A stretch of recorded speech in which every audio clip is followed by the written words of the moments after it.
안녕하세요, 백산입니다. 날씨가 내일부터는 다시 추워진다고 합니다. 이럴 때일수록 건강관리에 각별히 유념하시기 바랍니다. 이런 말이 있습니다. 인물을 감정할 때, 관상을 살필 때 선입견을 버리란 말이 있습니다. 선입견. 우리는 이 선입견에 사로잡혀서 사물을 보거나 사람을 평가하죠. 하지만 이 선입견을 버리고 관상을 본다 그러면 더 많은 인물을 감정할 수 있고 깊이 있게 감정할 수 있고 해안이 열릴 거라고 감히 말씀을 드립니다. 내가 어떤 인물을 감정할 때는 그 인물이 아니라 이 사람이 바위라고 생각하고 바위를 바라보듯 상대를 보고 평가해야 된다는 그런 뜻입니다. 내 마음이나 내 주관이 이입돼서는 안 된다는 그런 뜻입니다.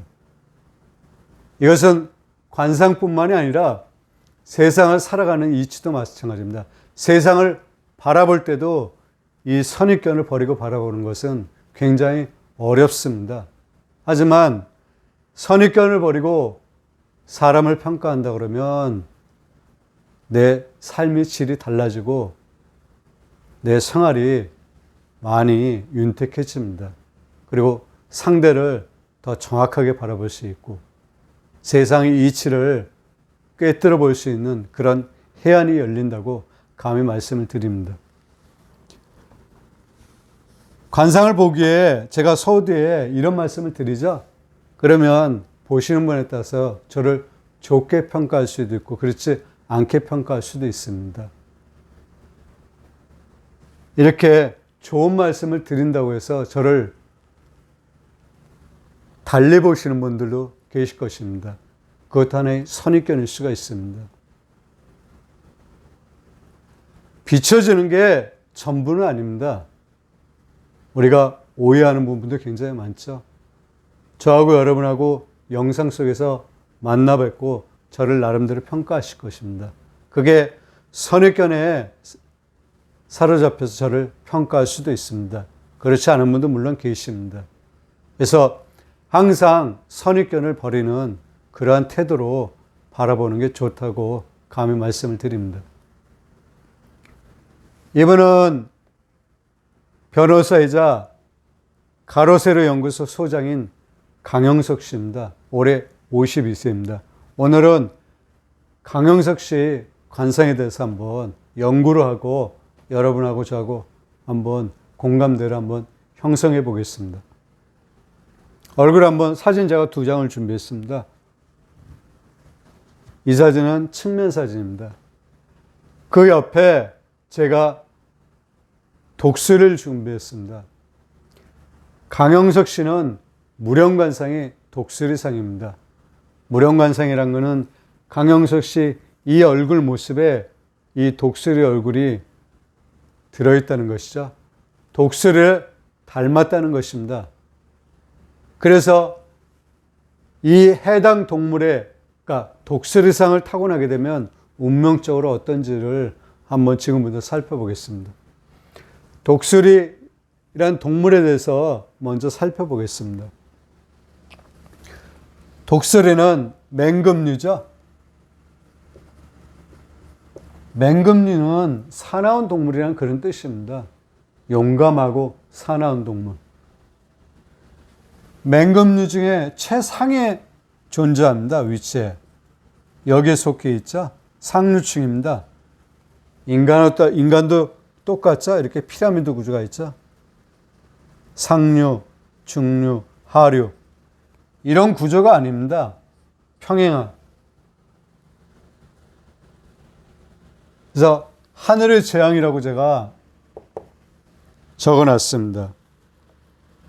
여기에 속해서 살아갈 수 있는 확률이 굉장히 높다는 겁니다. 그리고 독수리는 굉장히 영민합니다. 그리고 용맹하죠.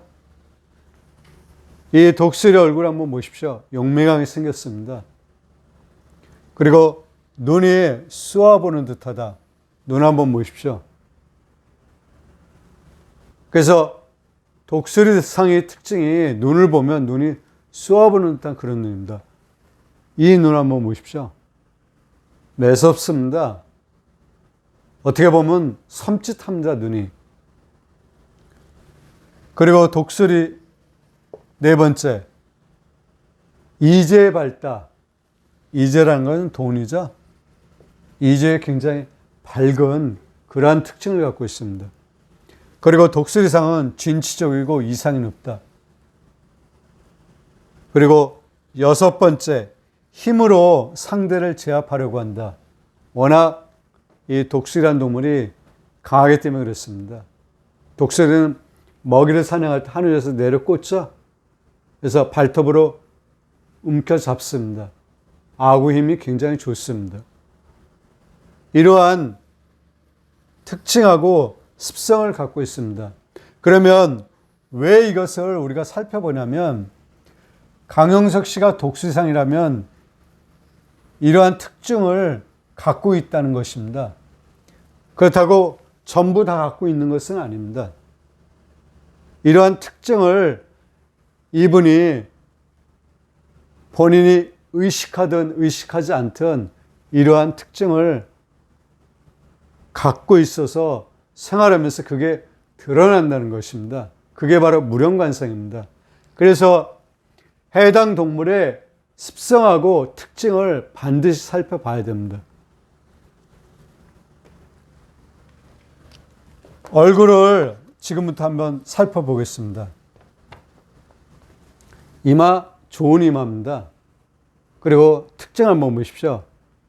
이 눈썹뼈가 솟았죠? 눈썹이 있으면 눈썹뼈가 관상용어로 미릉골이라고 합니다. 미골이라고 합니다. 이 미골이 솟은 분의 특징이 뭐냐면 굉장히 진취적입니다. 그리고 다혈질적이고요. 욱하는 그런 특징이 있습니다. 그리고 운세도 굉장히 좋습니다. 하지만 사람에 따라서는 이 다혈질적인 욱하는 성격 때문에 낭패를 보는 거예요. 굉장히 많습니다. 그래서 이런 분들은 좀 조심하셔야 됩니다. 그리고 코 한번 보십시오. 코가 좀 날카롭죠? 독수리 코 한번 보십시오. 이게 코로 본다 그러면 굉장히 날카롭습니다. 한번 보십시오. 날카롭죠? 그리고 얼굴 형태도 이런 얼굴이 우리 오행에 대해서 한번 공부하셨죠? 오행으로 살펴본다면 오행이란 것은 목, 화, 토, 금, 수입니다. 금형의 얼굴을 갖고 있습니다. 금은 쇠나 돌이죠. 단단하다. 양의 기운이 강한 것입니다. 양의 기운. 그리고 몸도 단단합니다. 얼굴 한번 보십시오. 단단하게 생겼죠? 그래서 이러한 특징을 갖고 있는 게 바로 독수리상이고, 그 다음에 얼굴은 금형입니다. 물론 금형이 아닌 분 중에서도 독수리상이 있습니다. 반드시 독수리상이 금형만은 아닙니다. 그래서 강영석 씨는 잘 타고난 그런 무령입니다. 그래서 잘 타고났고 사회적으로 명성을 쌓고 부를 누릴 수 있습니다. 그리고 어느 정도 위치까지 올라갈 수 있기 때문에 그것을 많이 베풀어야 됩니다. 좋은 곳에 많이 쓰셔야 됩니다. 그게 운세에 굉장히 영향을 미칩니다. 이렇게 힘으로 상대를 제압하려 하거나 이제에 너무 밝아서 돈을 밝힌다고 하게 되면 낭패를 볼 수가 있습니다. 그래서 항상 적선을 많이 하시고 이런 재주가 있고 상류층에 속해서 있는 그런 위치가 되는 이런 분일수록 사회에 봉사하거나 사회를 위해서 헌신하는 게 개인 운세에도 굉장히 좋습니다. 그렇지 않게 되면 반드시 화를 당하게 돼 있습니다. 오늘은 강용석 씨의 관상을 살펴봤습니다. 강용석 씨는 독수리상이고 금형이다. 이런 분은 좀 더 많이 베풀라. 힘으로 상대를 제압하려고 하지 마라. 이게 오늘의 핵심이라고 말씀드릴 수가 있습니다. 오늘은 이 정도로 하겠습니다. 대단히 감사합니다.